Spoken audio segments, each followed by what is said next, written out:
Louisville will get the first touch there in black, yellow for New Mexico United. And we're underway on this Sunday afternoon to begin October for Louisville City and New Mexico United. Hubbard.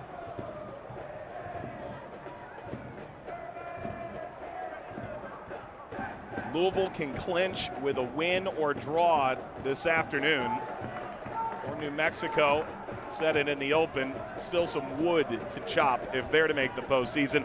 They are currently in playoff position in fourth in the mountain. Tosh. Lancaster slides out, Ombi. Followed by Tanari, Jimenez. The divisional format new this year.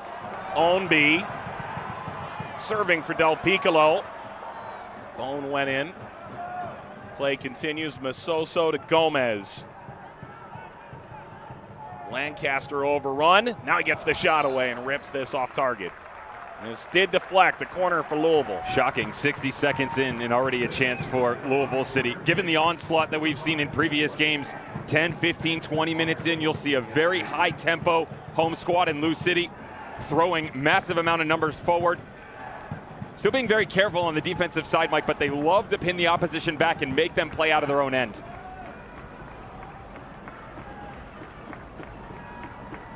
It'll be Oscar Jimenez to put this in play.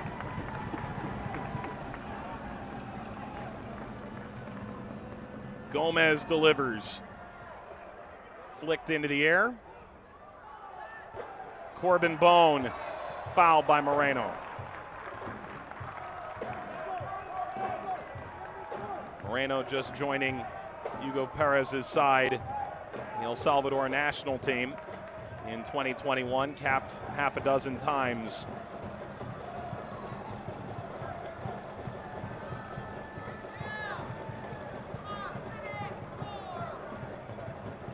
Anyone you're keeping an eye on for a set piece from this distance? You hit it from here, don't come back. Just run out the tunnel and get it over with. That's one of those ones here from Jonathan Gómez that if you feel like you're that special, now's a great time to showcase it. Gómez, that's off target.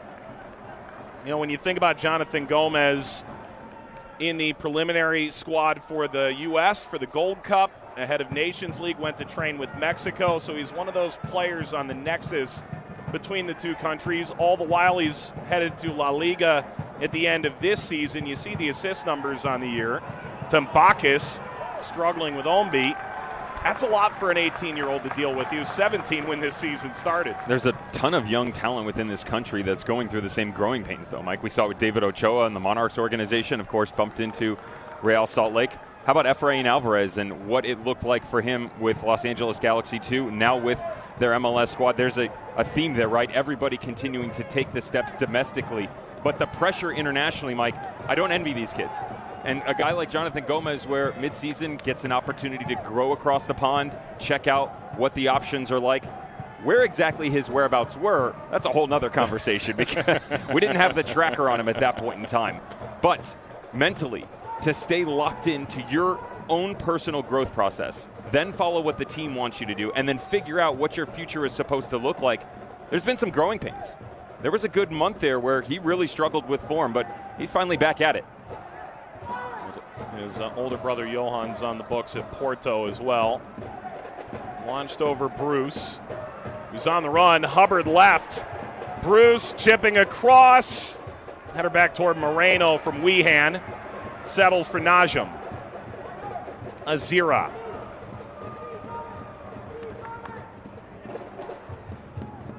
Bruce sends this back. Played at UNC Charlotte at the same time. Troy Lassane, New Mexico's technical director and inaugural head coach, was with the Charlotte Independents under Mike Jeffries. Got to know him through that connection. Masoso steps in, won it from Wehan. Del Piccolo. That's a great step by Napo Masoso. Danny Cruz feeling like the holding midfielder spot currently is Napo Masoso's to lose. He's got a lot of intangibles that he brings to this team, like great vision, athleticism, beautiful speed. the distribution coming out of the back. At certain points in time, though, he just needs that extra level. Push yourself to another notch to allow your team to succeed. That's one of those moments, that quick little step in, and then you go the other direction. Najum. Taken by Gómez. Openo trying to help along. Bone fouled.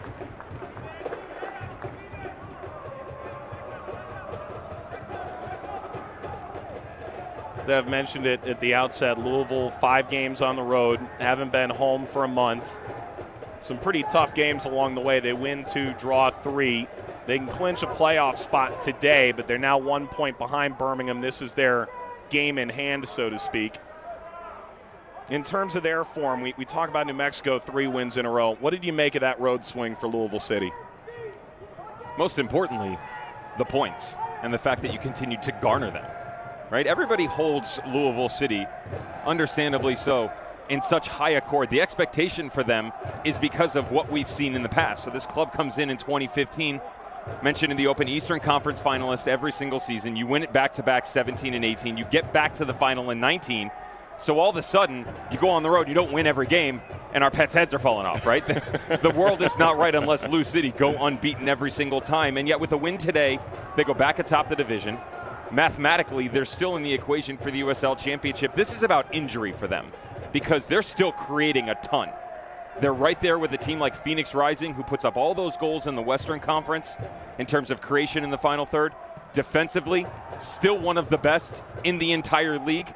Putting that all together, that's not out of reach at all for LouCity. Get a couple of the players back, just stay within striking distance of where you need to be, because there are plenty of teams around the league right now, Mike, are going, man, I'd love to be in their spot. I'd love to have all that white noise about us and not have to worry about making the playoffs. Gómez chips this forward. Openo drives inside, serves the cross, slid over the line. Del Piccolo.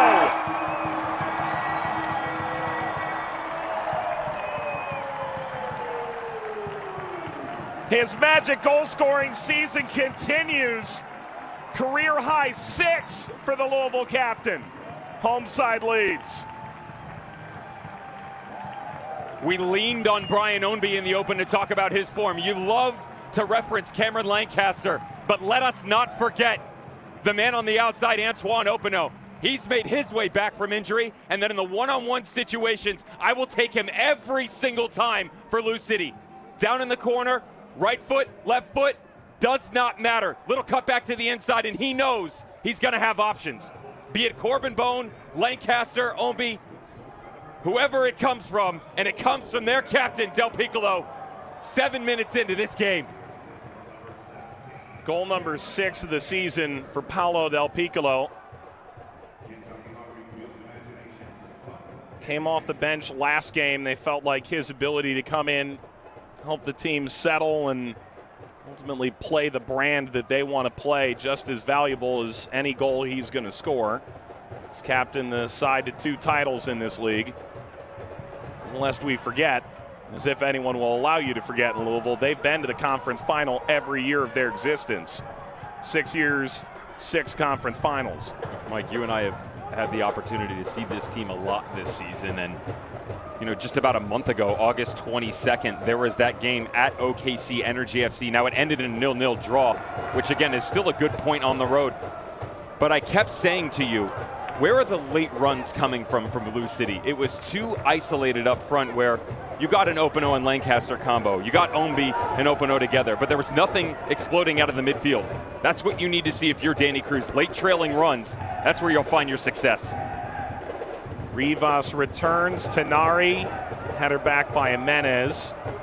And both these teams are scary good with their rotation. It's almost impossible to have a true game plan to mark something that seemingly comes off intuition.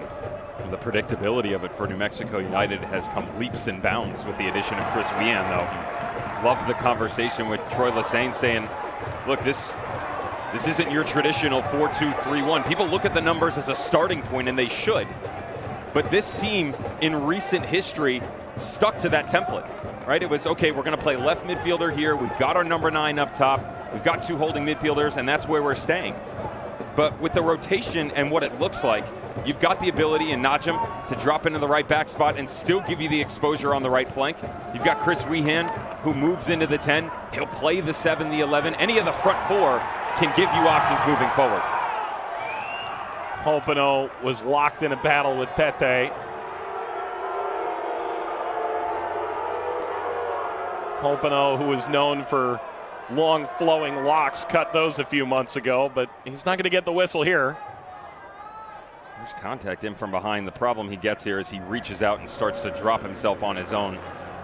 If that run continues, our referee probably is blowing the whistle in favor of the LouCity man.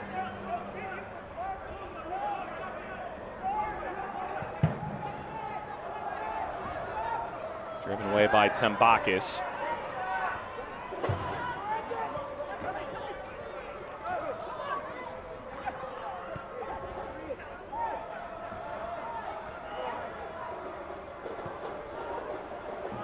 Onby intercepts, good touch wide, drags Yearwood out. And for Jimenez, he stayed on side, swipes it across, and Hopino can't tap it in. Louisville is flying at the outset on this Sunday afternoon. Trying to return the favor on the back post run to Antoine Hopino. Great sequence here. Oscar Jimenez gets a bit lucky. Looked to be a step ahead of Kalen Wright in an offside position. Referee lets him play on. Those quick little turns by Oscar Jimenez are something that LouCity faithful have missed. And not only have they missed that, Mike, this is a combination with Jonathan Gómez and Oscar Jimenez that Louisville have been trying to get on the field regularly all season long. They felt like these were their 2 starting outside backs. Injuries, a bit of midseason travel, which we've already referenced for Jonathan Gómez, and a few other variables have not allowed that to happen. But that's what you get. Great balance on either side.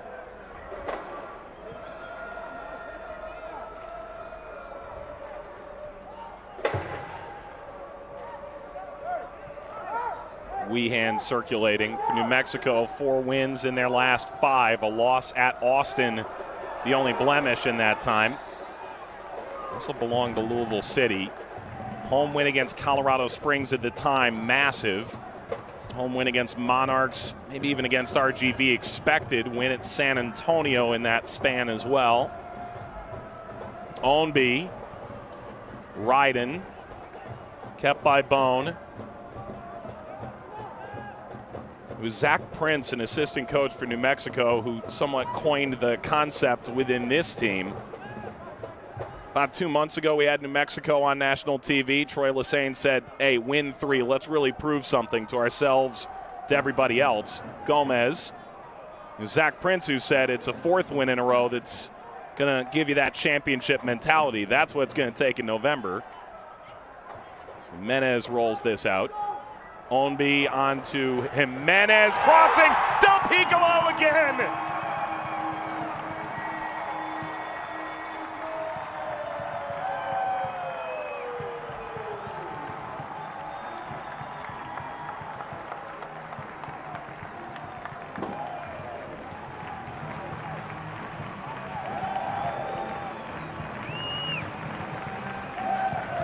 And it's officially a party at Lynn Family Stadium. Too easy. It's just too easy right now. Oscar Jimenez, little pinch to the inside. Nobody challenges the initial run of Brian Onby. And as Austin Yearwood steps out, they forget about one thing. Who's tracking with Oscar Jimenez, who played the initial ball? All the space down to the byline. Pick your poison. 6s and 7s on the carnival ride on the back line for New Mexico United. And Del Piccolo's got his brace. 2nd today, 7th of the year. The former 2nd-round pick of Montreal, who went to College Cup with the University of Louisville and has become the go-to man for this franchise over the half-decade he's been here. Tosh taking a bit of offense to Moreno's incursion. 6th club for Paulo Del Piccolo. You see a career-high 7 goals this year. It was after they won their first championship that he sort of said, this is sort of the first big team title we've ever won. U of L hadn't won the ACC yet. While they had been to College Cup, they didn't hoist it at the end.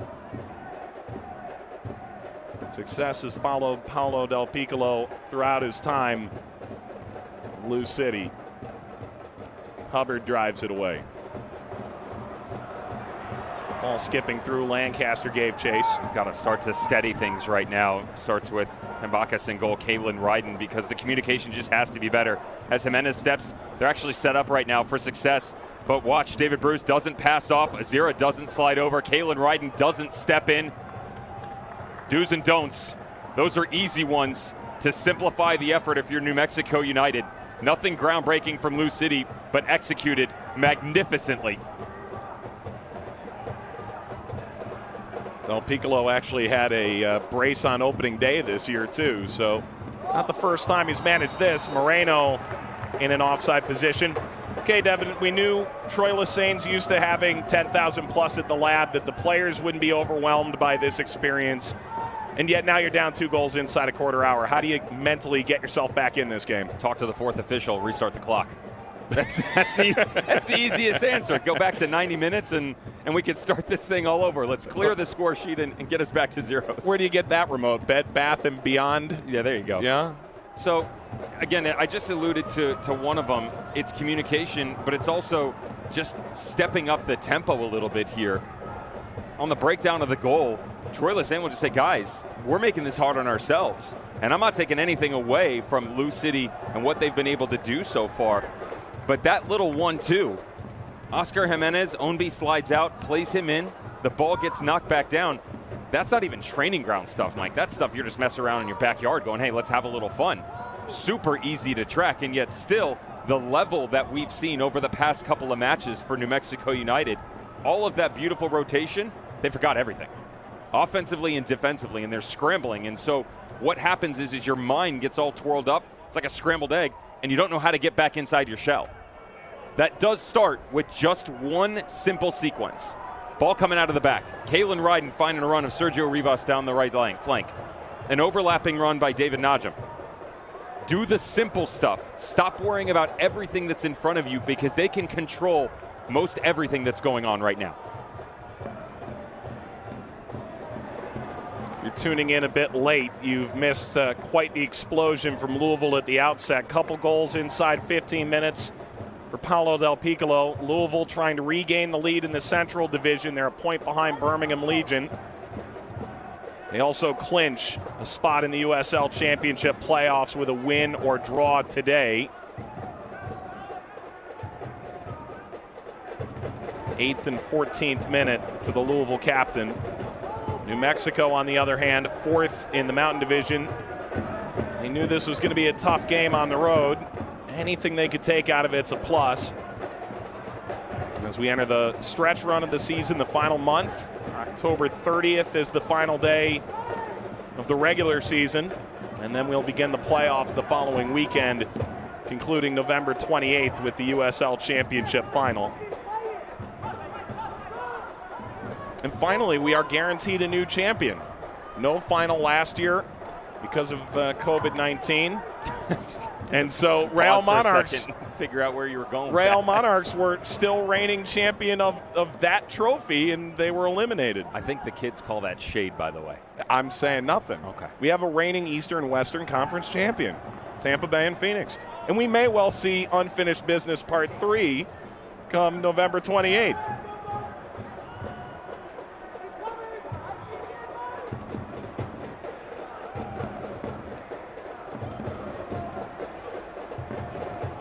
Jimenez bangs that off Yearwood. Much better. Now keep them here. That's one of those movements that I talked about for New Mexico United, where you continue to just push the pressure, reset the line a little bit higher. Danny Cruz, head of LouCity right now, will recognize everything that's going to be thrown at him. That's one thing I will say about both of these coaches. Danny Cruz for Louisville City, Troy Lessaine for New Mexico United. Well-versed of exactly what the game plan is going to be from the opposition. Almost to a fault, right? They go down the rabbit hole, and it's first, second, third, fourth, fifth option. And sometimes all you got to do, just put one pass, next step, little overlap, ball in the corner, smile, wave. 2 goals for Del Piccolo. I'm sure that's exactly how they wrote it up. Sure. Onby was brought down, and the advantage didn't play out. By the way, Danny Cruz, 31 years old. Troy Lesane, 37. Harry Watling is somewhere in between them. A Hartford head coach, but among the younger coaches in this league. 32 days apart, you mentioned they were born? Is that right? 36. That number sounds right. You could spend the next hour throwing numbers at me, and I'm not going to remember.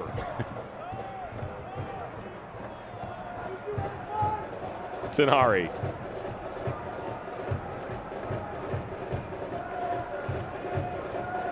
Bruce.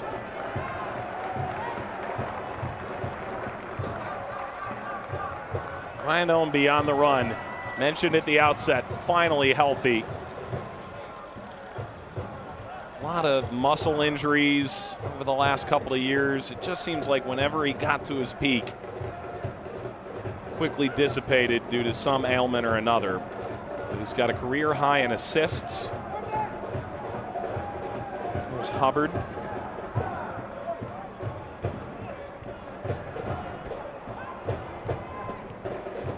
Rivas dips that in nicely. Tenari trying to hold up. Masoso got that last. It's a corner to come. Since 1947, Select has been the leader in soccer ball quality and innovation. Select, the official ball supplier of the USL Championship and many of the elite leagues throughout Europe. For the latest Select products and special offers, visit selectsportamerica.com. Weehan will hit the corner. Left over the offseason to go to his hometown, Orange County. Transferred back in one of the biggest intra-league transfers in league history in August. And he's paid dividends. Weehan. That's Del Piccolo with the first header. Falls for Najim.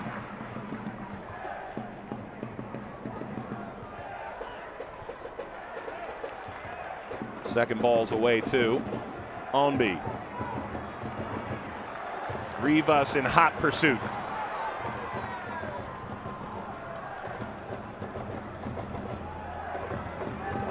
Bruce. Moreno's got a step on Tosh. 1v1. Moreno. Tosh up to the task. Got to release it quicker. Most of the pathways coming back through the middle. We're quickly being shut down by LouCity, but you have to release that ball. Interesting to note that on the inside, with those steps coming from Andrew Tenari, the coverage is actually coming from Sergio Rivas. That's a role that we haven't really seen that deep in the New Mexico United midfield so far this season. However, he is very comfortable because that's where he was primarily used under Ian Russell at Reno over the past couple seasons. What a ball it was. Lancaster brought down. He's arguing he was through on goal if he's not tugged down, and calling for denial of an obvious goal-scoring opportunity. It's only going to be a yellow. That's a stretch. He's got Austin Yearwood. That's also picked up the run. Now he's still got some distance to close after this turn does happen. But there's plenty of space to recover here.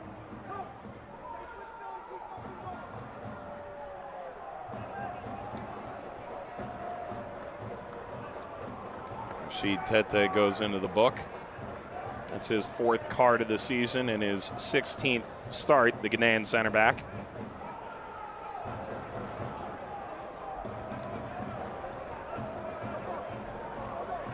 Cameron Lancaster now. I'm sure he's more than happy to have a go. Wouldn't surprise you. This is mythic lore for Lancaster.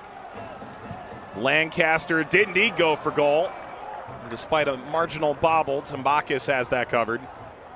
Lancaster, 15 goals. Among the league's great scorers, but, well, his record may soon fall. Single season goal scoring record in this league is 25. It's been that way for 3 years, but Haji Berry of Colorado Springs on 24 thought he had the record tying goal in a draw last night. Alas, own goal. Why is it that when we look at the Golden Boot race every single year. OG is never up there. I feel like OG could make a run at this thing too, right? Ownby. The service Ownby's provided, maybe. Dad joke of the day gone. Yeah. It'll be a throw for Gómez. He wants to go. Bone. Ownby. Suwahi.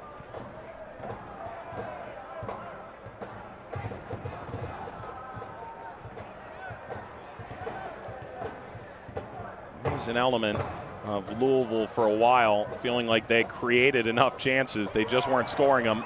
That's changed today. This is onside, or is it? It's not. The flag does go up. That was Gómez and Lancaster in unison. A terrifying thought for any goalkeeper. Penny for Danny Cruz's thoughts. Danny Cruz taking over after the first game of the season. John Hackworth leaving the franchise. Danny Cruz was the technical director and an assistant coach to Hackworth, who had previously coached him in the youth national team. Cruz, pretty renowned player, but at the age of 31, handed the keys to a Corvette, and so far so good.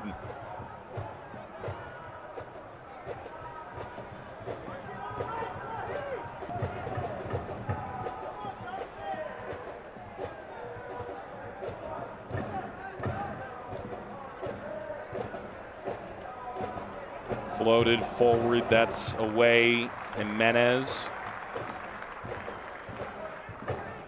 Big game in the Atlantic yesterday, Dev. You and I had the call for that. The Rowdies 2-1 over Charleston. Suddenly the Battery's playoff hopes are getting rather dim with the run that Charlotte Independence are on. Atlanta and Indy share the spoils to the benefit of Oklahoma City and Memphis. That Miami-Pittsburgh game was something else. Apparently, in the last 10 minutes. Crazy. Paul Dalglish lit a fire under his boys against Bob Lilly and Co. El Paso dropping points, Colorado Springs as well. Let's not forget the way the Mountain Division is structured right now. New Mexico could well still play a home game at the Lab. I mean, it's a lot tighter beneath El Paso than you'd probably think on its face. Attack is on here. Rolled over, Moreno spins, dashing through, trying to get Weehan. The difference there is that El Paso Locomotive seems to have multiple games in hand on everybody in the league. Get alone everybody in the Mountain Division. 2 on Colorado Springs, even with San Antonio, 1 on New Mexico United. But New Mexico United, you start to continue that process. This is all about a process for them. It's so cliche, right? But for a team that, to be honest, Mike, has really lacked an identity this season. The talent has never been an issue. We've already talked about that. I mentioned the change in formation. That was actually something that the players brought to Troy Lesesne and said, we want to take a good, long, hard look at this. And it's always been in the back of his mind. This system, sitting with the 3 that they started in, heck of a challenge there, was actually something that he wanted to employ as an assistant under Mike Jeffries at the Charlotte Independence. It's the reason the Independents are currently playing in a 3-back, wing-back style system. That's right. But the results just weren't coming, and with all of the talent here, you didn't want to let that slip away. There's too much of an opportunity, so add Chris Weehan back in, and here we are. Collision there, this will run out. You saw the other games going on tonight in the championship. You'll see those live on ESPN+. OKC San Antonio, give it to me. I'm here for that. I think New Mexico fans have something to watch in that game based on where San Antonio is in the Mountain Division standings. Vested interest. That's it. Much like Birmingham Legion tweeting out that Louisville City and New Mexico United are playing. They said, we've always been New Mexico United fans. Sure. Everyone wants to join the New Mexico bandwagon. Well, that's a measuring stick, though, outside of their own division for Lee Wiedemann and Energy FC. Alan Marcin has done such a good job with San Antonio in the Mountain Division. They're finally getting healthy. I've said to you all season long that the quality they can bring to a field, so many different looks. Cam Lindley in the midfield, 6 MLS draft picks overall, 3 first-rounders. Not a bad resume, is it? Doesn't mean anything, though, if you can't get into the postseason and make some noise.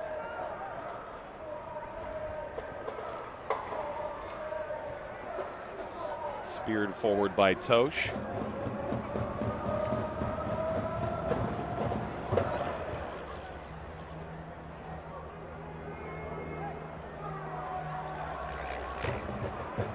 Half an hour in.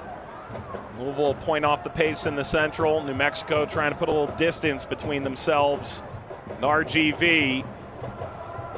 The USL on ESPN's final linear telecast in English this year until the playoffs. Louisville hoping to make sure they're there again. They clinch with a win or draw this afternoon at Lynn Family Stadium, this gorgeous building that they opened a year ago. They will play a host to College Cup sometime down the line, which means hopefully Devin will be there to call it. It's the rumor, isn't it? Well, no, you'll call it. Yeah, no, I was talking about college. Oh, okay. Yeah.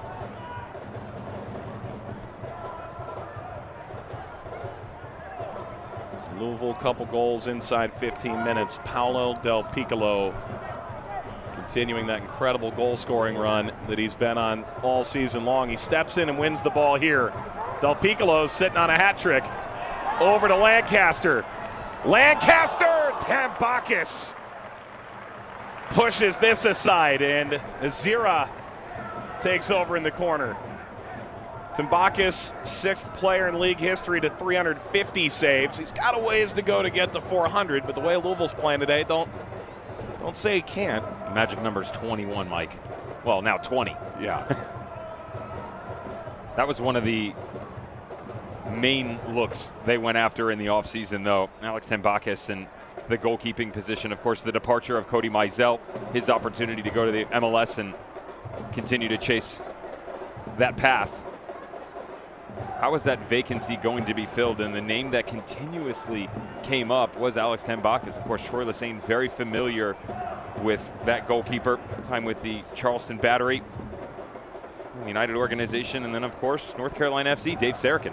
And look, he said, we asked Alex to wait because we didn't know what Cody Mizell's situation was going to end up being. So he did. He waited to see and that whether or happened not, really late. Yeah, the #1 job would even be available at New Mexico.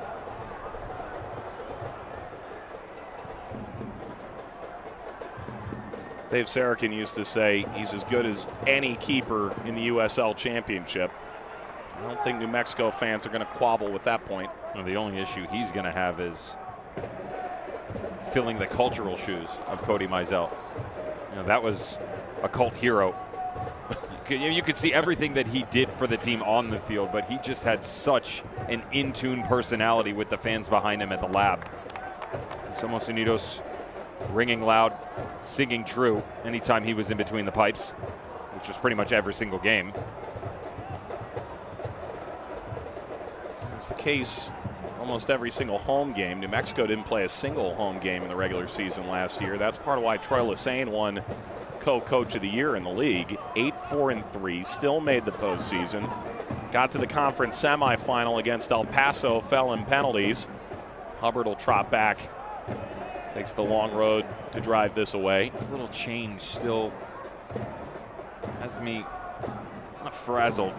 You can understand the thought process behind it, but the little switch between Andrew Tenari and Sergio Rivas, they're having some trouble with it because it's not consistent enough when they decide to make that change. So when Tenari steps and Rivas slides back, sometimes there's a 2 or 3 second gap, and that's a long time when this ball's moving side to side. So there's a 10, 15, 20 yard gap at times for LouCity to play through. That was another one. Ball comes up to the right, goes back up over the top, and everything on this left-hand flank ripe for the picking.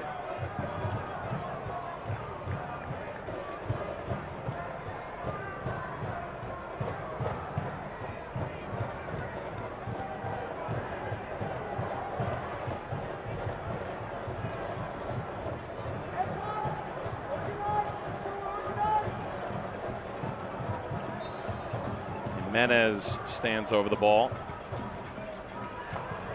Launches at Tosh. Got a good piece of that. He's due, isn't he? Averaging 1 per season his entire professional career. Sean Tosh yet to make himself known in the 2021 campaign. Not a bad effort from a center back. Outside of the right foot, drifting to the backside, momentum carrying you away from that near post. Do you think he would have untucked the shirt if he had scored that? Tucked in, locked in his long-time not him. approach? No, that's not him. Prim and proper. Shantosh always is. Even in his cooking escapades, we did a little behind-the-scenes action a couple weeks back. Big sous vide fan. Low temperature, water cooking. He does it with ribs, and still haven't gotten that invite. Ownby cuts back. Lancaster went in, and, well, that's led to an injury for New Mexico. We're trying to turn this the other way. And with the change of possession, referee's going to go back and look at this. That's Tete. Sacrificed his body to get in front of Lancaster. Gets caught up underneath him, too. This is a goal-saving tackle. Lancaster cutting this back across the body. He's already heading back to the center circle for his first goal of the night. A little step in. It's really hard to tell from the angle where the discomfort comes from. You see him immediately reach for that right ankle.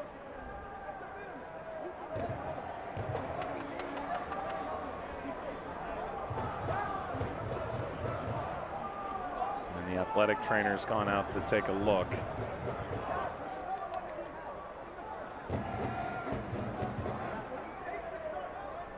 See Josh Suggs among those warming up. I want to talk about a player who made a name for himself early in his tenure at New Mexico.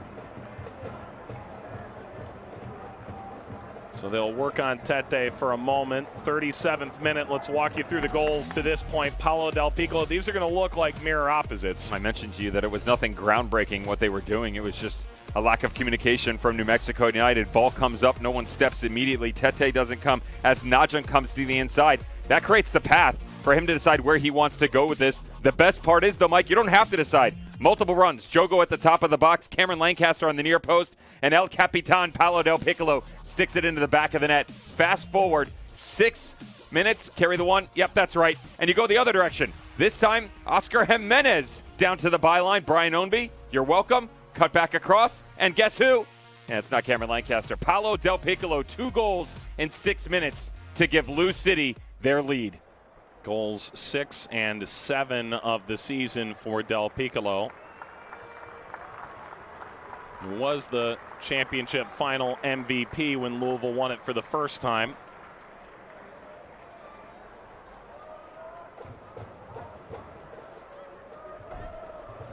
Crowd applauded a moment ago.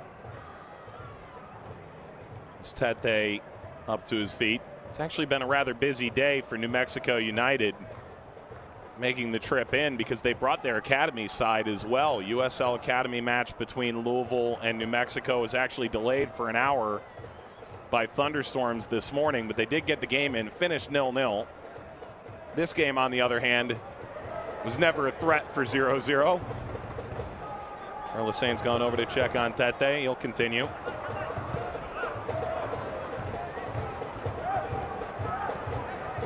Both these organizations have taken such pride in getting the academy right. Somos Unidos Foundation in New Mexico taking a major stake in the development of young players in Albuquerque and in the state of New Mexico.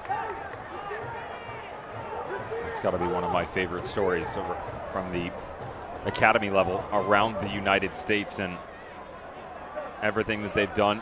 You know, it's fundraisers, it's donations, regular contributions from some of their donors to make sure that no player ever pays for a single thing. Scholarshiped throughout the entire Somos Unidos Foundation. It's allowed guys like Christian Nava come up through an academy contract, push himself into the first team. Andres Robles, another one. Turned over here to Najim. Moreno. Tenari leading, Bruce crossing. Ownby pumps the brakes, wins the ball, flies the other way. Mark Ollerton allows play to continue. Ownby gallops. Watch this cut on the far side. Here it comes. And that's a good interception by Tete, who just come back into the game. That's a beautiful step because it's Lancaster, Opano, and Jonathan Gómez. That comes through. Dinner served. Go back to it, even for Louisville. They build that great new training facility, multiple fields, and mogul and winder. And to be fair, another winder.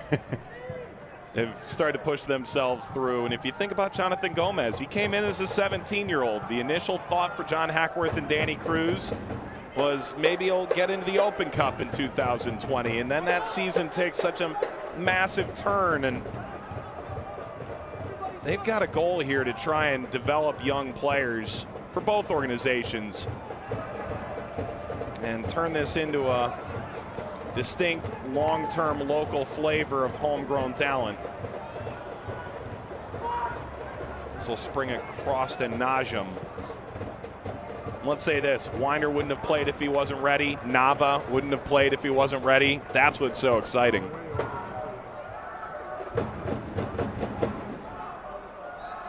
Give a lot of credit to John Neese, Peter Trevisani, the ownership groups, the front offices for having the foresight to try and build this right. Yeah, they truly get it right at every level. I mean, New Mexico just put an issue on the ballot for this coming fall to their city council. It's past that point now to build a new stadium in downtown Albuquerque. And we've seen the renderings, the drawings. We saw the renderings of this one, too, and it pretty much looks identical to what we expected, so we can hope when New Mexico gets their stadium, it can live up to that. Pretty much every conversation that you have with someone at the New Mexico United organization, most recently ours with Troy Lesane, this is who they're modeling after. Yep. They look at LouCity and say, we're going to take some of this, some of that, mix it together, throw in some of that great flair that is Albuquerque. Hopino a second time with a ricochet off the back of Tete, goes right to Tambakis. Hopino scored a tremendous goal against Hartford on ESPN2 last month. Watch the deflection, and this thing just wobbles on the backside of it. Comes off, second bite, great cut back across. And as this comes off Tete, look at the ball, it still stays without any rotation at all. Creates a little drop in it. Stands tall, Tambakis. Through the old Tim Wakefield at him, huh?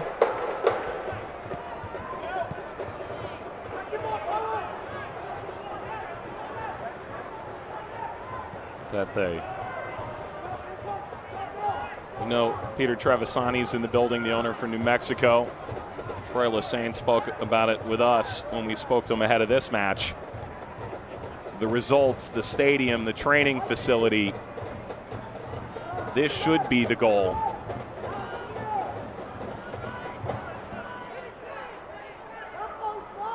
So far, the results have been really good for New Mexico in just their third season in franchise history. The side that exploded onto the scene, playing in the U.S. Open Cup, reaching the quarterfinal in their first year. Drop back to Moreno. He wants the return. He and Rivas not quite on the same page. Just reading different books, man.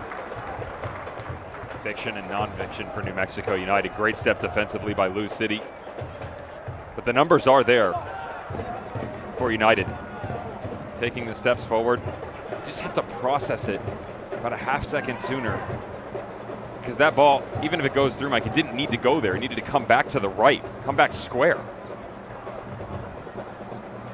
So much space available to them, and yet they keep forcing themselves into these unforced errors and unforced areas. LouCity happy to take it.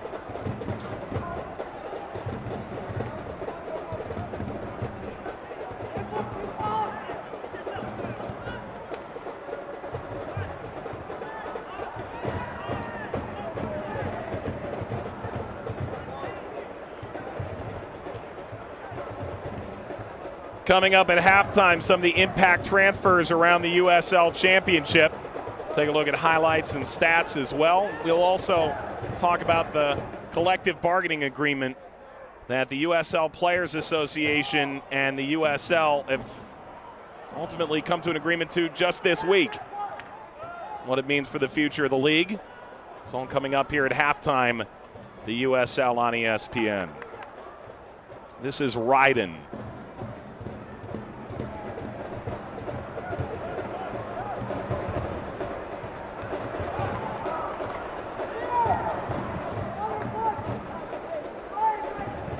laying up for Najim.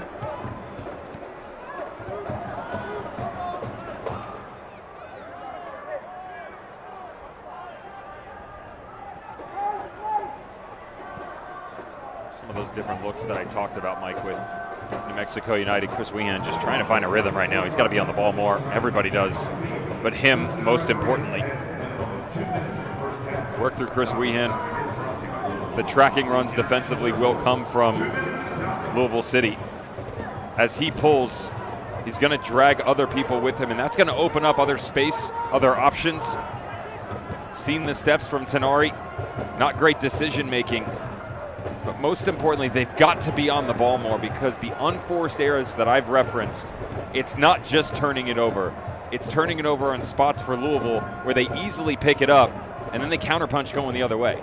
It's that long ball distribution out of the back, and the next thing you know, you've had to reset your line. So you carry possession for 70, 80, 90 seconds. You get all the way on the other side of the midfield. You do all the hard work, and then that simple little ball breaks down. Easy for Louisville to step in. Bone trying to get after Tenari there. Mondo Moreno pirouettes away from that. Moreno, time in the Red Bull organization, came up through their academy, moved on to Tijuana in Mexico. Was there for about 3 years. Did feature a bit of the first team there. Went into Red Bull 2, on to Chicago. And has fit in really nicely for New Mexico up front. Rivas. Bruce. Tosh went to ground. Moreno!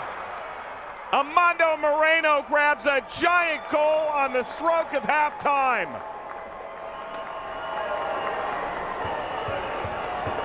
And the traveling faithful from New Mexico finally have something to cheer about.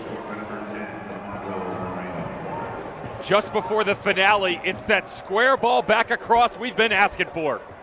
All the numbers, great movement here by United. And though you don't take the express lane, if you're Daniel Bruce, you still pay the toll at the top of the box. Excellent second ball luxury that needed to happen for these players and for this league. No, it's an enormous step for soccer in North America and for the players that we've come to really enjoy watching play over the past decade. So congrats to all involved. 2-1 Louisville over New Mexico as we kick off the second half. Louisville trying to clinch a playoff position with a win or a draw. Birmingham is hoping that New Mexico can spring an upset and put a little distance between Louisville and New Mexico in the Central Division standings. Louisville and Birmingham, rather. For New Mexico, trying to get distance between themselves and RGV for the fourth and final playoff position in the Mountain Division. All the while, Louisville's got some number one seed implications in mind as well for New Mexico, just trying to make sure they get into the dance in November.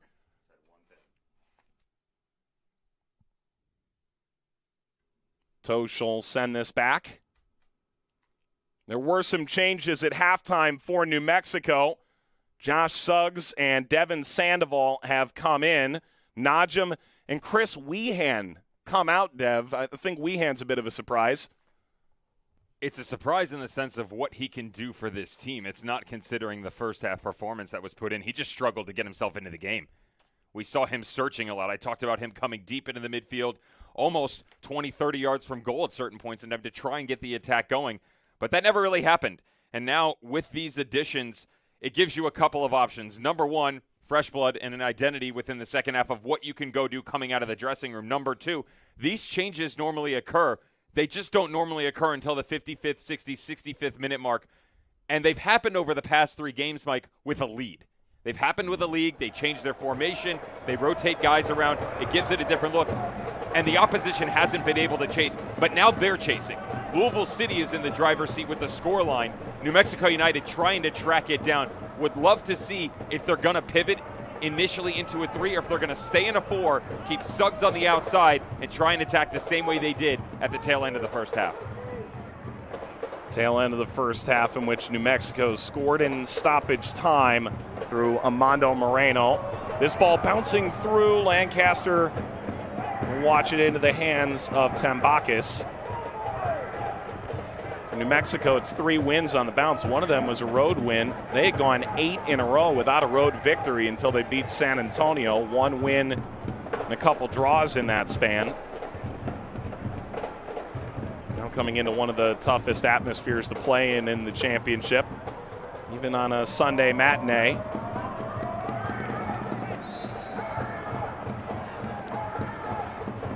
Whistle's going to go against Andrew Tenari. He's been leading jogs in the Albuquerque area.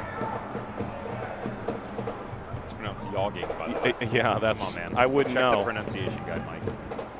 Good blokes jog.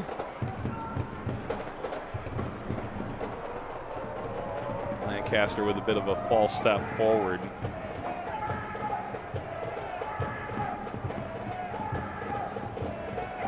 Through Panathinaikos Tambakis, first signing in Atlanta United history once upon a time. He only played 1 game for them. Here's your answer, by the way, with what this is going to look like for New Mexico United. Go with 2 up top. Devin Sandoval, Armando Moreno, your goal scorer just before halftime. Great ball by Daniel Bruce, who will now occupy the wingback spot on the right side, just off the shoulder of Tete. That's going to give him some help defensively. Both Rashid Tete and Austin Yearwood struggled in the first half when the pressure was coming and those diagonals into the corner and balls up over the top. Josh Suggs on the left next to Yearwood. Now you've got proper coverage there, but can you keep the midfield intact? If it's Azira Tenari and Sergio Rivas chasing, scrambling in one-on-ones with Masoso, Bone, and Del Piccolo, can you win that battle? That's what this is going to come down to here in the second 45 minutes. Moreno trying to get in behind and corkscrewing through the air. Tosh lands on the field.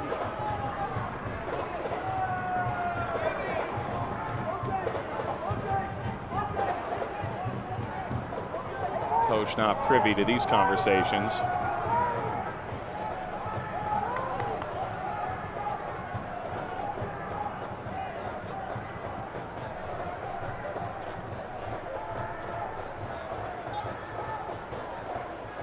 And Devin, with all the tactics you're talking at this stage, there is an element of, for the layman, even the general formations, take rotation out and certainly the personnel. These are 2 coaches just trying to figure out the best way to get the best 11 on the field in the best position to succeed. Louisville's toyed around with the idea of a 3 or a 4, and they've made those changes in games.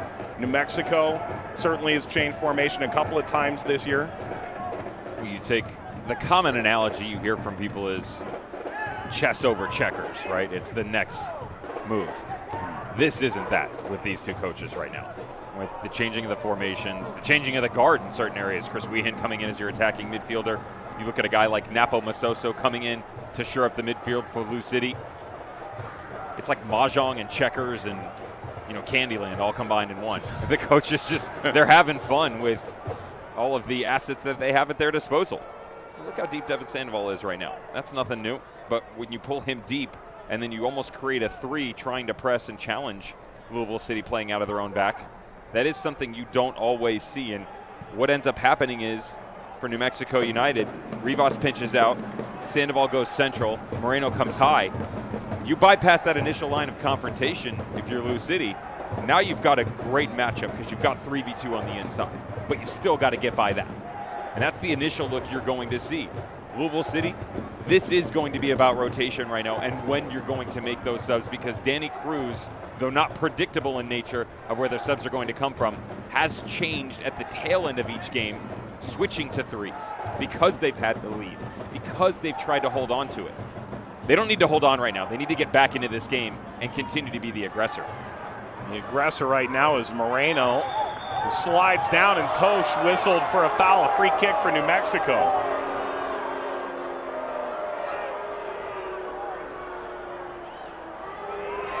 This is on the first challenge that Sean Tosh puts in, not the second one that is going to catch the eye of everyone.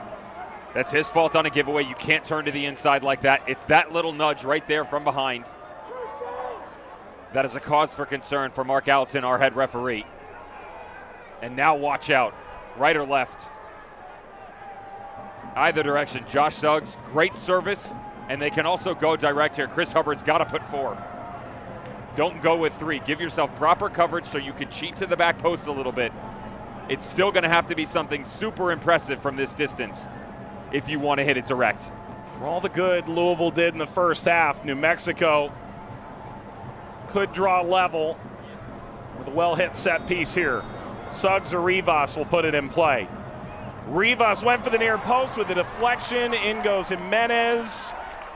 And last touch by Moreno. There's a real lively hop in New Mexico's step right now. I'm sure it had nothing to do with the kind words being passed around the locker room at halftime. And I assume if you're Troy Lesesne, how much do you change the tone of your talk when you get that goal? All of a sudden, okay, guys, we have momentum. Or are you still saying, look, that wasn't good enough? Both. You start with the positive. You build your team up and say, great, guys, what a finish that was to the first half. I love the fact that you stayed, you persevered, you continue to go after it even though you weren't at your best. Now, how do we change where we weren't good? Moreno overtaken by Masoso. A lot of times I kept saying to you that this wasn't because they were that poor, right? Both goals, though LouCity executed, New Mexico United could have easily stepped in. That didn't happen. And more importantly, on the offensive side of the ball, for guys like Amando Moreno, who goes into the book in the 54th minute, or Sergio Rivas, as you stepped forward, Chris Wehan, you just didn't have any sort of vision of what they were trying to do. Everything moved away from a danger area, even when you had the chance to step in. Amando Moreno goes into the book. The referee counted out just how many ticky-tack fouls he's had along the way. That is Salvadoran passport in June, debuted against Qatar. Was in the U.S. under-21s once upon a time for some camps. At the end of the day, choosing to represent El Salvador, native of New Jersey.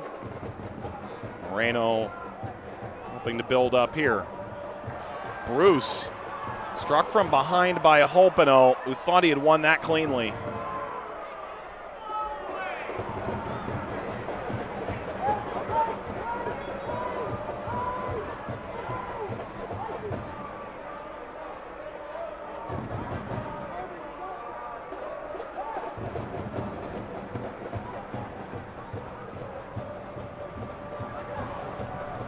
Moreno, great work. Sprays this into the channel. Suggs serves.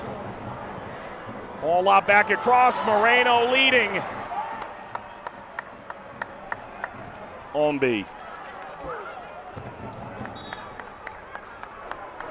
Louisville's going to try and change the tenor of this game right now. Niall McCabe replaces Corbin Bone.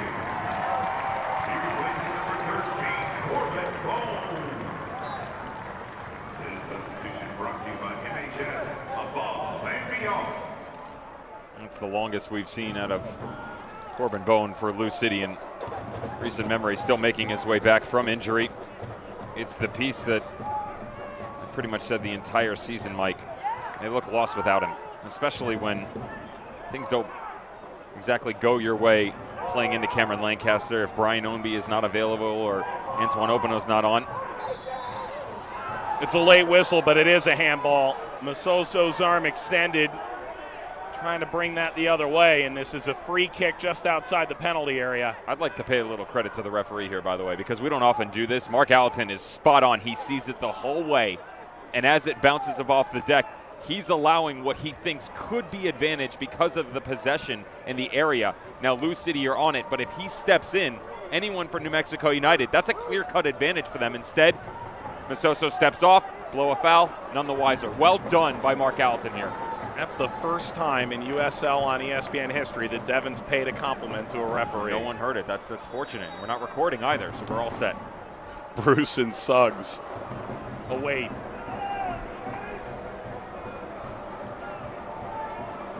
Plenty of options here for New Mexico. Bruce. No, Piccolo. Azira a bit overzealous in leaping up. regular in this league, Mark Allenton. Let's see how quickly Niall McCabe gets himself into this game. Coming on for Corbin Bone. You referenced the energy. We're approaching the quarter-hour mark in the second half for what New Mexico United has brought to the table. And Corbin Bone, that's a load management thing, trying to get him up to that 90-minute mark. Pretty close to 60. Niall McCabe, Mr. LouCity, the only original remaining from that 2015 squad. 30-year-old Irishman has a family in Louisville now. 7th year of Louisville City. McCabe's been the constant. A little bit of a Swiss Army knife for Louisville of late. Moreno tap dancing. Now flicks it over the top. Ball brought down, Sandoval. Rivas.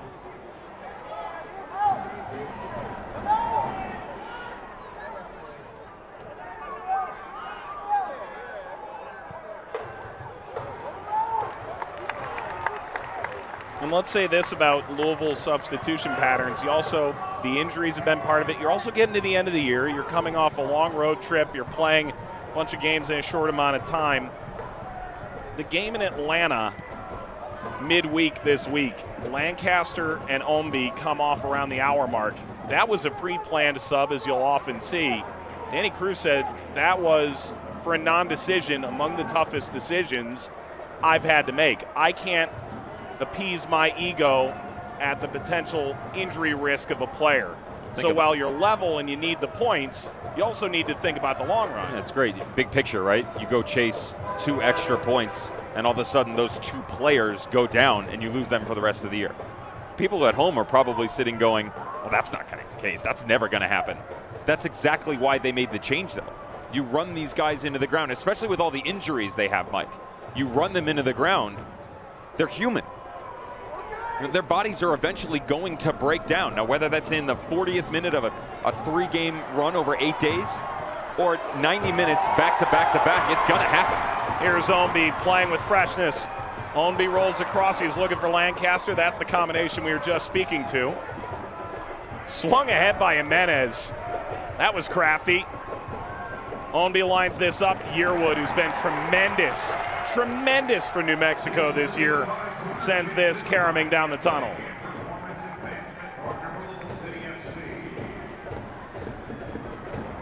If load management wasn't a thing, it wouldn't be talked about by most every sports scientist and every coach in most every sport you're watching. The big question is with your substitutions, can you get it right? It's one thing to say this guy needs a little bit of help. The question is, where does that support come from? Jimenez caught by Tembakis with Omby stalking in behind. They are going to need that here in the second half with the way that New Mexico United, they're starting to press a lot more than we saw in the first. Change the shape.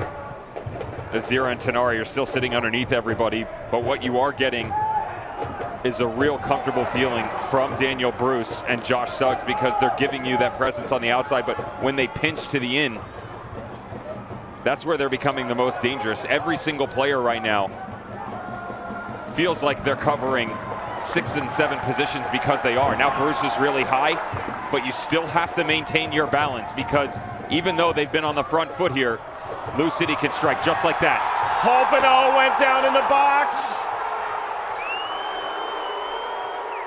No whistle. Holpino is stunned. What a little buildup that was through Gómez and Lancaster.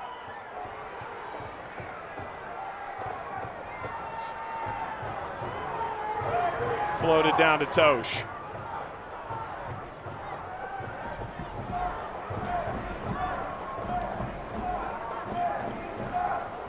Louisville can clinch with a win or draw a spot in the USL Championship playoffs this afternoon in the Central Division. Meanwhile, in the Mountain Division, New Mexico in 4th. Massive points on the line for them. This will come to Tembakis.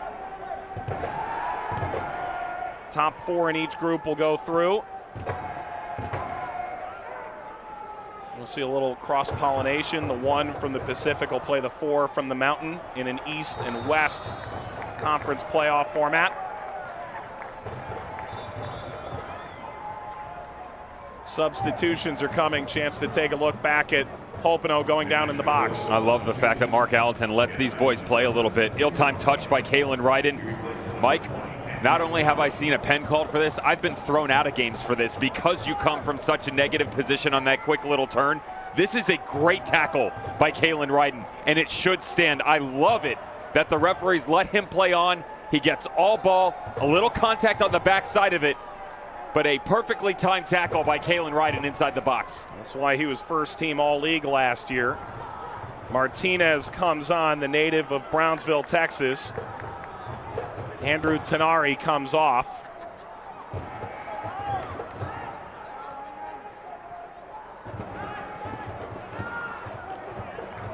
That's the third substitute put on the field by Troy Lesane. 2 were at halftime, so 2 subs, 2 windows for New Mexico down the stretch here. Let's see how deep he goes with Daniel Bruce, who's covered a lot of ground. Chasing the entire first half. You now move him onto the opposite side of the field.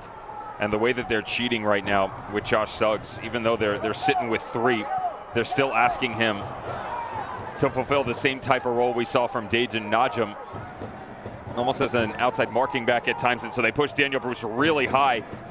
That also counterpunches against Jonathan Gómez. That doesn't allow him to come as far forward into the attack as Louisville City would like him. So now he's got more of a defensive responsibility that provides a pressure relief on the right side for New Mexico United and allows the guys on the inside to take a little break from here and there too.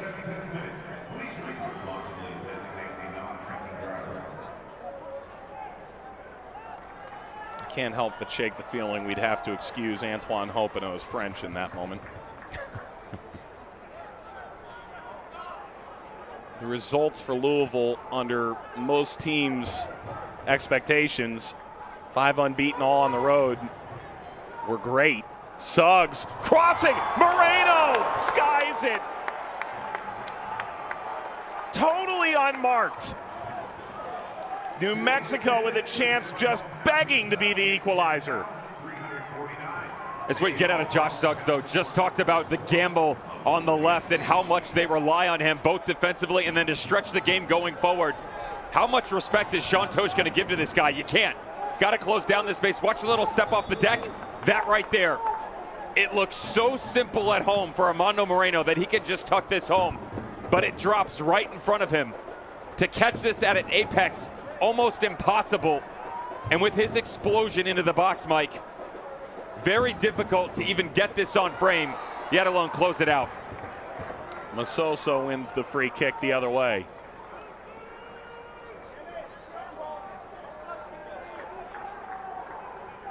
For Louisville, there's frustration, I think, in the team, because even though they got back from this road trip first in the Central, they expect to be in that consideration #1 seed. There's no good road draw. They expect to win every time they go out, and that seems really simple, and yet we often don't see that all that consistently. In goes a 0 with the push to Del Piccolo.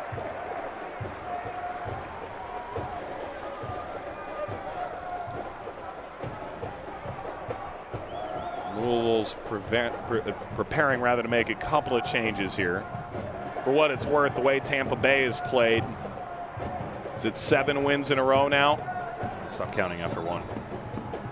They went 891 minutes without conceding. You can see on Thursday the Rowdies will play the Battery, a game you'll see live on ESPN Deportes or in English on ESPN Plus. Perhaps the #1 seed in the East is slowly coming out of reach. Gómez will make his way off. Devin, the player, 18 years old, set to move to Real Sociedad in the winter window. Thoughts on his performance? Even keeled, started well for himself. Wouldn't say that he blew anybody off the page, but it reached a certain point in time in this game for Louisville. What was the next step going to be? You're up 2-0, you're cruising. You got to see that out before halftime, can't concede. And so as you come out of the dressing room to start the second half, what's the purpose? Is this, hey guys, we've got a lead, let's survive? Because 22 minutes into the second half, that's what it is right now, Mike. Hopino's come out as well. So his role changed. It then became, can we find a way to get him involved, as opposed to let's build through Jonathan Gómez. The building part is what's always there. He's one of the blocks that you have to play through.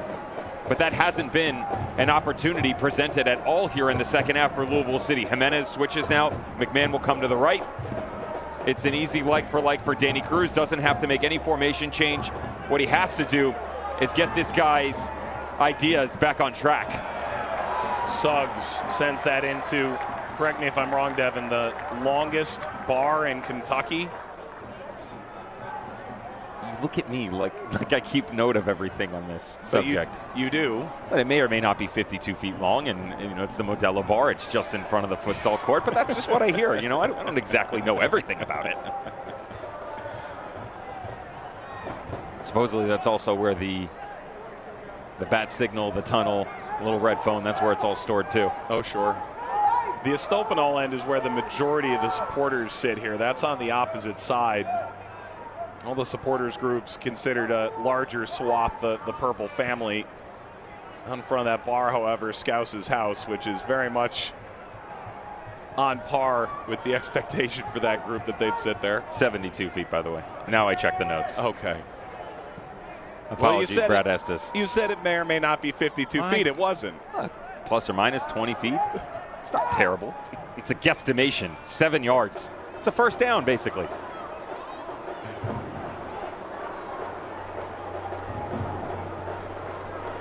The supporters culture that's grown here. It's just been remarkable.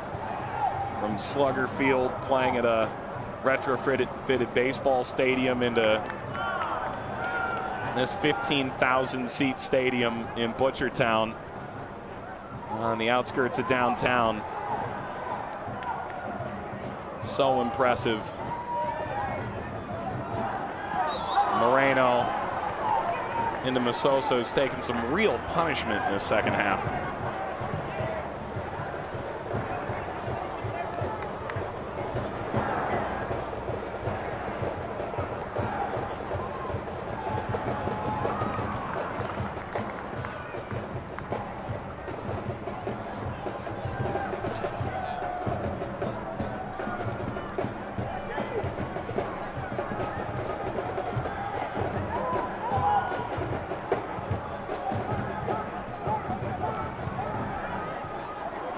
Martinez.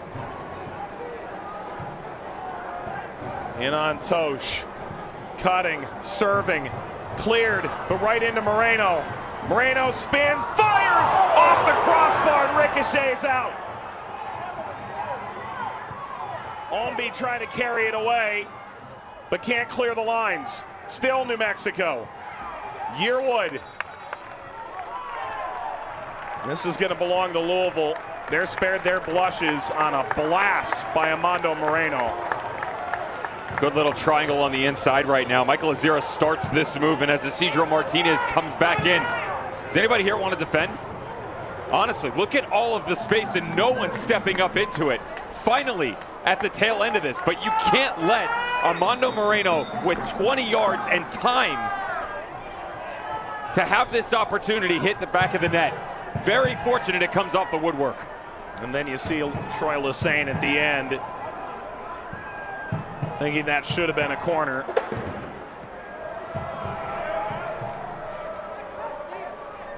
I've never seen Sean Tosh give that amount of respect to a team as I have tonight.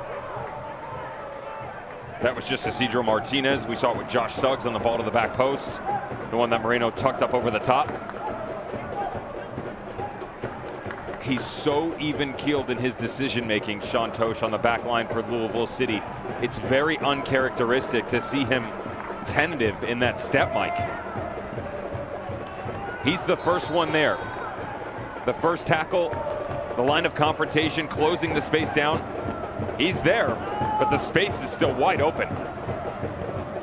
McCabe. Chance for a resurface. Jimenez.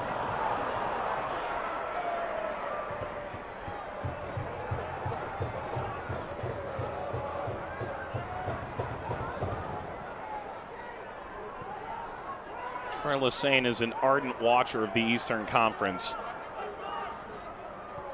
Coached at the College of Charleston, which is the home to the Battery at Patriots Point, that renovated venue. Assistant coach to Mike Jeffries in Charlotte. He knew what to expect coming here to Louisville. They weathered a first-half storm, grabbed a goal.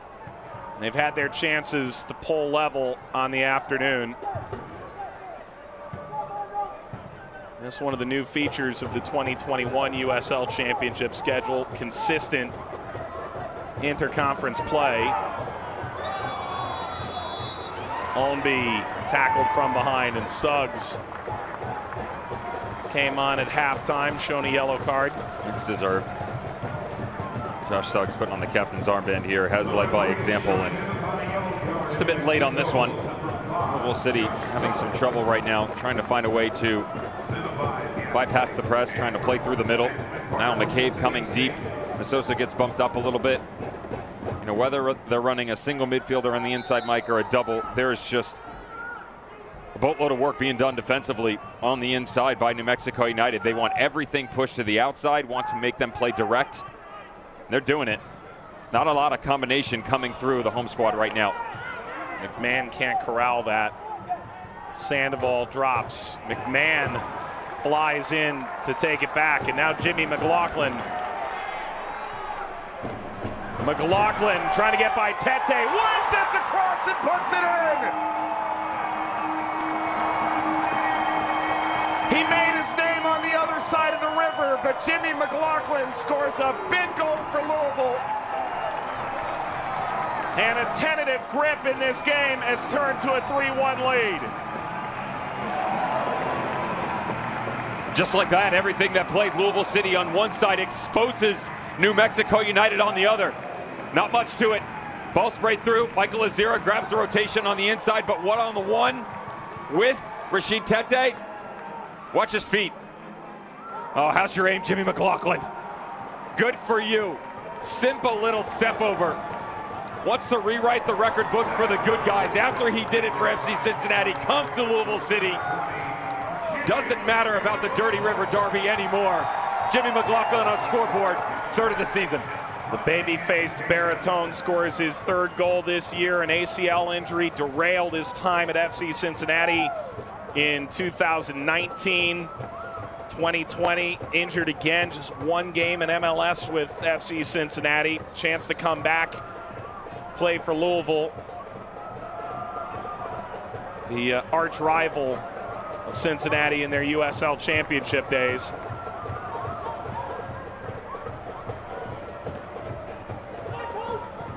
McLaughlin, one of those players that John Harkes brought into FC Cincinnati that was so critical to their early success.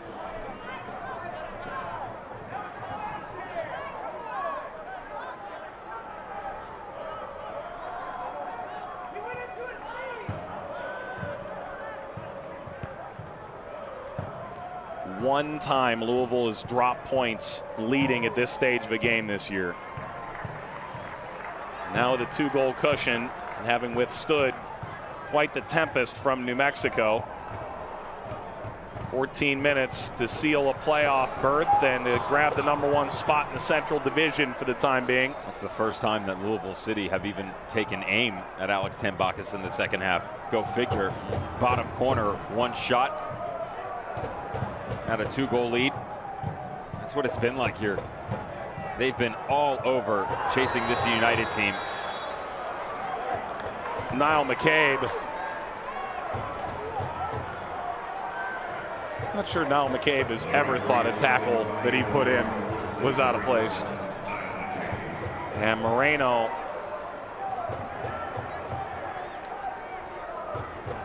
caught by the purse-lipped McCabe. For more communication behind him, and as this comes back over, this is a really reckless challenge, to be honest. It's late, it's blatant, it's high.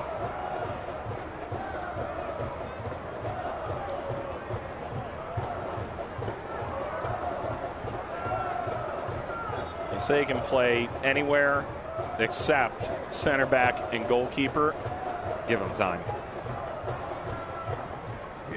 It's his 6th yellow card this year. That's a place he's pretty accustomed to as well.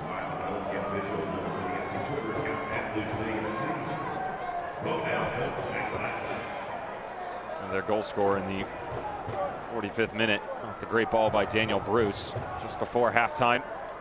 Ana Moreno was the spark that ignited this New Mexico United team into the second half. Moreno being attended to.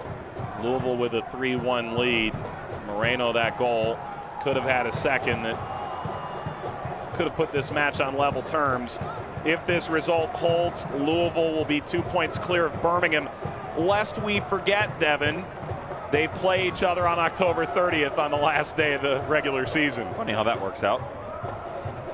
Shout out to the USL Championship scheduling corps. Wow, operations getting a shout out today. You know, you would think that I would give a compliment and say, finally they got my emails and letters and notices.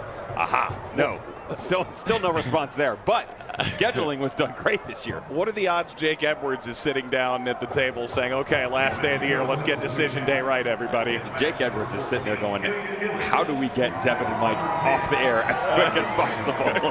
Who's the new duo coming in to replace them? There's a lot of cheers here for Ilya Illich, who once had a double-double season in a Louisville uniform, the best year of his career back in 2018, 13 goals, 10 assists. Team won the title. Now in New Mexico colors.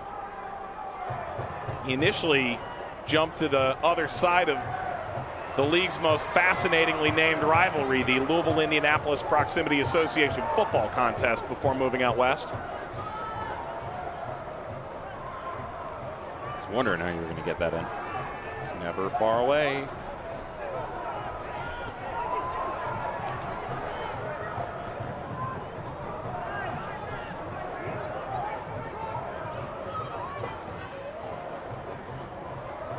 So Moreno's done. That goal in the 2nd minute of stoppage time paired with a yellow card. That yellow card, he was on accumulation warning, so he's unavailable for New Mexico's next match against RGV as well.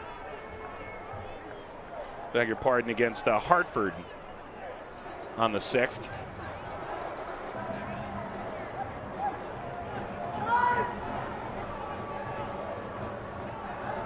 I bet Hartford's going to arrive ready to go to war in that game. In need of points.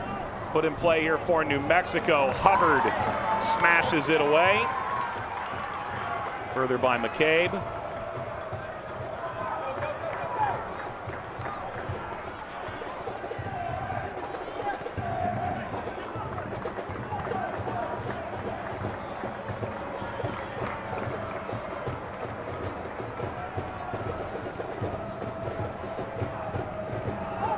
One of the great things about this LouCity team, Mike, is you see about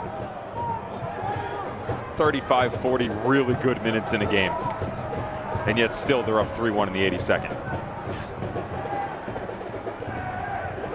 Ownby leaves this off, perhaps thought McCabe was trailing. Well, and Cameron Lancaster offensively, to be fair, likely drew a lot of the attention on those balls that eventually found El Piccolo, but hasn't had the ball at his feet all that much at all in this game. You're talking a league MVP candidate year in and year out, who just signed a multi-year deal with Louisville City ahead of this campaign. He's touched the ball 15 times this game. And yet, if you talk to Danny Cruz, when Cameron Lancaster's at his best, he's the one leading the press. He's the one defending from the front line. Bingo. All across from Martinez is cleared. Was there a better representation of that than how they got their first goal, where he had already come deep, drew some of the back line with him as that ball goes down into the corner? He then makes that initial run to the near post. That frees up more space behind him for Paolo Del Piccolo. Bruce. There are multiple coaches around the USL Championship, I've talked to you about this behind closed doors, that feel like Louisville's lost a step. And in those direct conversations, I've said, you are out of your mind. I've been on some of these calls. There are a couple things in the championship that you don't bet against. Death taxes in Louisville City. And Louisville City making the playoffs and making a run. That's simple math for me. And you know, I can't even put 1 and 1 together. That's an easy equation to figure out for Lou City. They start getting healthy. This is right around the time where every single year they turn the corner and, oh, it's form, it's the road, it's this, it's that. We don't like the color of the grass. You know, whatever's being thrown at them, they always seem to push through that, don't they? And it's the same story come playoff time. Louisville City, another force to be reckoned with, and an opportunity to make a run at a title. They're making that turn right now in front of your eyes. And part of the reason Louisville's been so good for so long, Paolo Del Piccolo, he doesn't always get the scoring accolades, but he's coming off now 2 goals in tow. There's the run by Lancaster, the little tuck home by Paolo Del Piccolo. Great touch in, because the pressure on the backside coming on the late defensive effort by Austin Yearwood can't be understated. That's a difficult finish for Paolo Del Piccolo. This one, a bit simpler. He's got to hold his shape on the inside as this goes down to Oscar Jimenez. He can't crash the party on the near post too early. He's got to sit in that tiny little window just in front of Ryden, the late closing run of Tete, and then redirect it past Alex Tambakis. Good shift by Paolo Del Piccolo. Josh Winder comes on, and if you really want to feel old, I'll tell you, he was born May 2nd, 2005. Kyle Gregg has replaced Cameron Lancaster up front as well. Gregg, the 31-year-old who almost saw his career come to a close, a very quiet one in St. Louis over the offseason. Goes home to Kansas City, waiting for a call. Louisville, a slew of injuries up front. And so 2 players in very different points of their career. Gregg, a historically good goal scorer in this league, continuing at Louisville. Ownby's been shown a card a moment ago. And then Josh Winder just beginning to come into his own, having signed an academy contract back in February.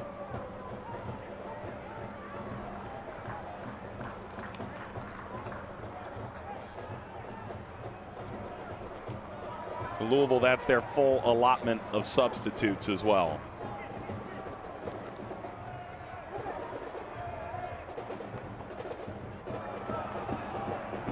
So run through.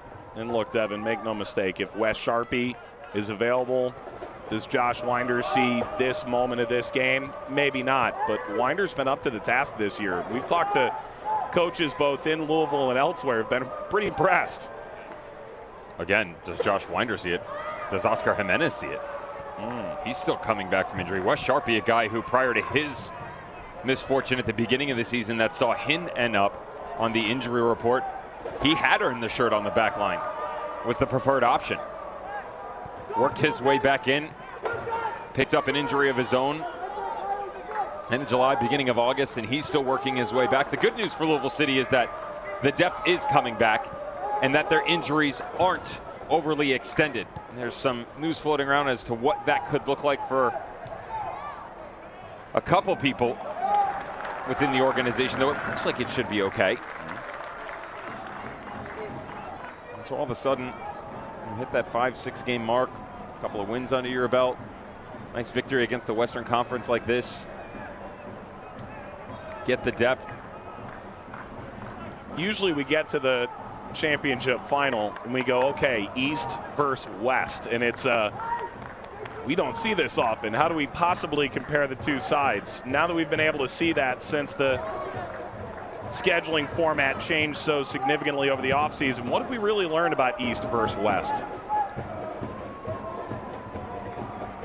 Pretty much the same thing that we already knew, to be fair. I mean, you knew that the West could really go up-tempo when necessary, that they're going to score a lot of goals, especially when they play each other. It's been different when they've come to the East, right? You think about an RGV Miami game where RGV could do no wrong for 20 minutes. Or excuse me, Miami could do no wrong for 20 minutes, and that then spins itself around. We've seen the Charleston Battery in Orange County where that was one of the slower games I've ever called in the championship. We called it together. We did. Ownby looked like he was through. Azira certainly into the book. For me, it comes down to where the game is taking place. So you're saying anyone going to Wild Horse Pass, Southwest University Park, good luck. You're in trouble. If you're going to Al Lang Lynn Family Stadiums, same boat. We had Martin Rennie in the building last night. He was calling a game next door to us, and we looked at each other kind of talking about how playoffs could play out. And there are, 5, 6 in the entire championship that if you go there, you're going to lose. Statistically. You go to Louisville, you go to Phoenix, El Paso, Al Lang, those ones immediately jump out. There are other teams that are going to make it into the playoff race that you can't really make that statement about. McCabe puts this in play. To your point, at Lynn Family Stadium since it opened last summer, Louisville 19-6-3 with today's win in tow, assuming they hold on to the margin. Over 2 points a game. Their knockout home record is equally stunning. Their loss to Tampa Bay. The only one, right? The only one. Yep.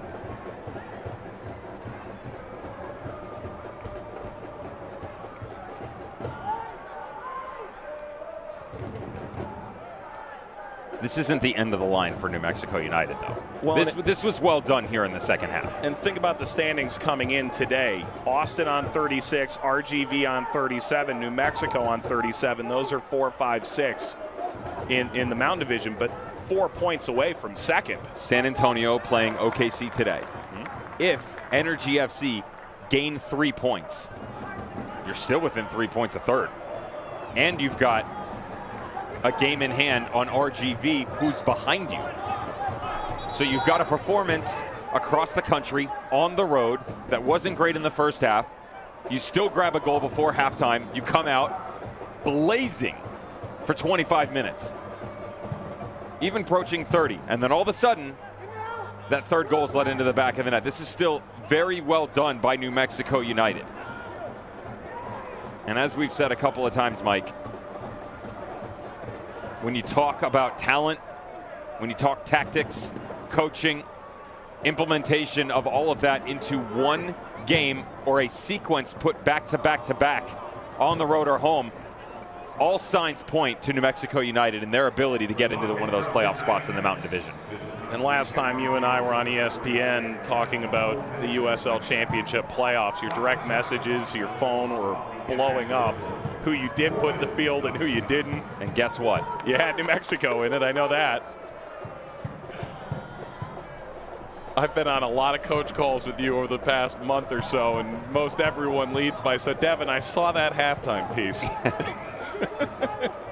Oh, so that was you peeking in the window of my house last night, breathing deeply. But to be fair, and toot my own horn a little bit here, everything right now except for Sac jumping Los Dos is the same. Now, I've changed my tune a little bit in that area. Even the Sacramento Republic got a win. They're all where we thought they would be. They were in that playoff piece that we put together. I would also like to mention that the seeding is currently correct, but they are who you thought they were. I mean, think about this. Right now, New Mexico United would go to Phoenix in the first round. I'm here for that. Louisville City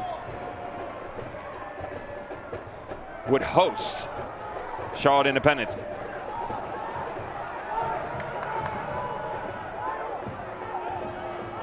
Louisville will clinch with a point today. It would take something really spectacular in the next 2.5 minutes to avoid that fate. For New Mexico, 2.5 minutes to try and salvage a point here on the road.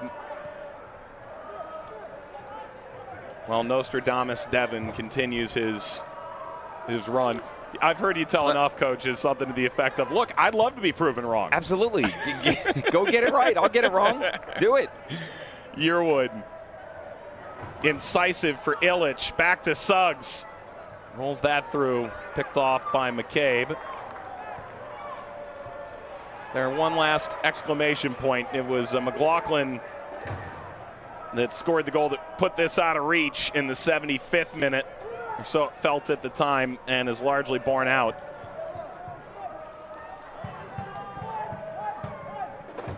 New Mexico will host Hartford in 3 days' time. You'll see that game on ESPN+. For Louisville, they're going to host Sporting Kansas City 2 next Saturday. Got 2 home games left on the docket, including one against Memphis.